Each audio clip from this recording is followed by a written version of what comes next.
Hello ब्रान welcome back to Sukant tutorial. रखंतु बंधुगण Odisha state scholarship portal post matric scholarship 2023-24 समस्त पिलांग पई बहुत बड़ खुशी खबर आसीगला। समस्त कॉलेज नाम ओडिशा स्टेट स्कॉलरशिप पोर्टल रे समस्त कॉलेज नाम शो कला।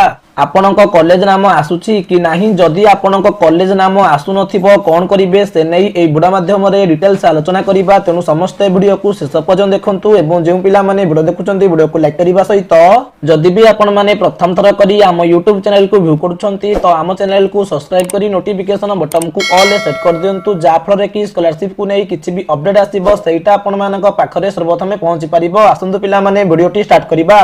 देखंतु पिला माने समस्त पिला मानक पई बहुत बड़ खुशी खबर। जेते बेले पिला माने पोस्ट मेडिक स्कॉलरशिप अर्थात स्टेट स्कॉलरशिप को अप्लाई करूथिले, अप्लाई करबा समय समस्त गवर्नमेंट एडेड कॉलेज एवं प्राइवेट कॉलेज गुडी को शो करू नथिला, किंतु एबे गवर्नमेंट ए प्रॉब्लम को सॉर्ट आउट करि नैछि। पिला माने एबे स्कॉलरशिप पे अप्लाई करबा समय रे समस्त गवर्नमेंट एडेड कॉलेज एवं प्राइवेट कॉलेज गुडी को शो करिवो। पोस्ट मेडिक स्कॉलरशिप अर्थात स्टेट स्कॉलरशिप पे अप्लाई समय रे आपनक कॉलेज नेम शो करूछि कि नाही, जदि आपनक कॉलेज नेम शो करू नथिबो ताले आपण माने किपरि अप्लाई करिवे से नै ए वीडियो माध्यम रे डिटेल्स आलोचना करिबा।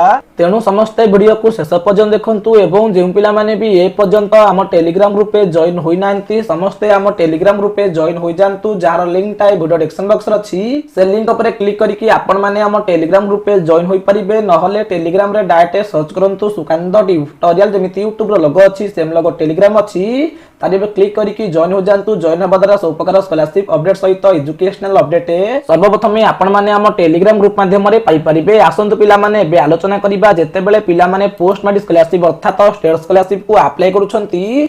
अप्लाई करबा समय रे गवर्नमेंट एडेड कॉलेज एवं प्राइवेट कॉलेज गुडी को शो करू नथिला, किंतु से प्रॉब्लम को एबे गवर्नमेंट सॉर्ट आउट करि नैछि। जेते बेले आपण माने पोस्ट मेडिक स्कॉलरशिप को अप्लाई करिवे, अप्लाई करबा समय रे समस्त गवर्नमेंट एडेड कॉलेज एवं प्राइवेट कॉलेज गुडी को शो करिवो। सेने आपण माने को जणी दउछि स्क्रीन आगे देखि परतुबे इंस्टीट्यूट और course information current education information अर्थात आपण एठारे करंट एजुकेशन इंफॉर्मेशन गुडी को फिल अप करिवे। प्रथम रहिछि आपण राज्य बाहर किंबा भितरे पढुछंती सेटा सिलेक्ट करिवे। तापरे आपण माने डिस्ट्रिक्ट सिलेक्ट करिवे अर्थात आपण जेउ कॉलेज रे पढुछंती से कॉलेज टा केउ डिस्ट्रिक्ट अंडर जाउछि। प्रथमे आपण माने डिस्ट्रिक्ट सिलेक्ट करिवे। जेते बेले आपण माने सिलेक्ट ऊपर क्लिक करूछंती सब डिस्ट्रिक्ट शो करिवो। तो आपण को कॉलेज जेउ डिस्ट्रिक्ट अंडर जाउछि से डिस्ट्रिक्ट आपण माने सिलेक्ट करिवे।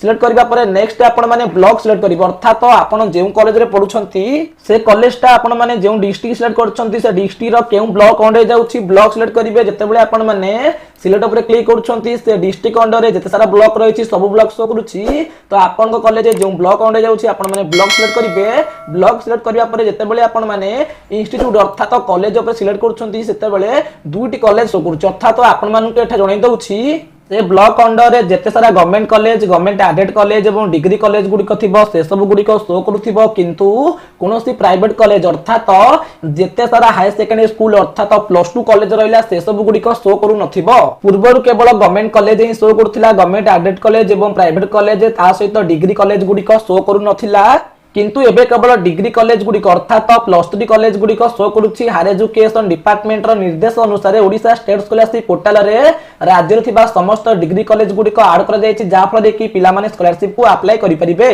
किंतु ए पर्यंत प्लस 2 लेवल कॉलेज गुडी को एवं अन्य प्राइवेट कॉलेज गुडी को शो करूनी। जहाँ भी अपडेट रही खूब शीघ्र समस्त प्राइवेट कॉलेज एवं प्लस 2 लेवल कॉलेज गुडी को ओडिशा स्टेट स्कॉलरशिप पोर्टल रे संजोग करा जिवो। तापरे पिला माने स्कॉलरशिप को अप्लाई करि परिबे। प्रथम तो केही भी व्यस्त होंतु नाही। जदि भी आपण माने जानिबा को चाहछंती कोन पई प्राइवेट कॉलेज गुडी को शो करूनी से नै मध्ये आपण मान को जणै दउछि। समस्त प्राइवेट कॉलेज गुडी कर सैटिस्फाई तालिका ST and SC and MB sol-fa department को मगा जाईछि। विभाग पक्षरु तालिका मिलिबा परे समस्त प्राइवेट कॉलेज गुडी को ओडिशा स्टेट स्कॉलरशिप पोर्टल रे संलग्न करा जिवो। तापरे पिला माने स्कॉलरशिप को अप्लाई करि परिबे। प्रथम तो केही भी व्यस्त होंतु नाही, जेहेतु एटा डिपार्टमेंट तरफरु प्रॉब्लम रहउछि निश्चित भाव डेट को एक्सटेंशन करा जिवो। जेते बेले भी ए रिगार्डिंग किछि भी अपडेट आसीबो निश्चित भाव आपण मान को जणै देबी। तो सेथि पर्यंत समस्त हम चैनल को सब्सक्राइब कर रखितांतु। ताहाले ओडिशा स्टेट स्कॉलरशिप पोर्टल रे पोस्ट मेडिक स्कॉलरशिप अप्लाई समय केवल government college government aided college एवं डिग्री कॉलेज गुडी को शो करूछि, किंतु प्राइवेट कॉलेज गुडी को शो करूनी। खूब शीघ्र समस्त प्राइवेट कॉलेज गुडी को शो करिवो। जेते बेले भी ए रिगार्डिंग ऑफिशियल अपडेट आसीबो निश्चित भाव आपण मान को जणै देबी। तो आशा करिबे ए वीडियो माध्यम रे आपण मान को डिटेल्स इंफॉर्मेशन गुडी को प्रोवाइड करि परथिबी। जदि भी स्कॉलरशिप को नै किछि भी डाउट थिबो निश्चित भाव कमेंट करि परिबे। आजर वीडियोटी जदि आपण मान को भल लागिथिबो तो निश्चित भाव लाइक करिबे, शेयर करिबे एवं सब्सक्राइब करिबे। वंदे उत्कल जननी।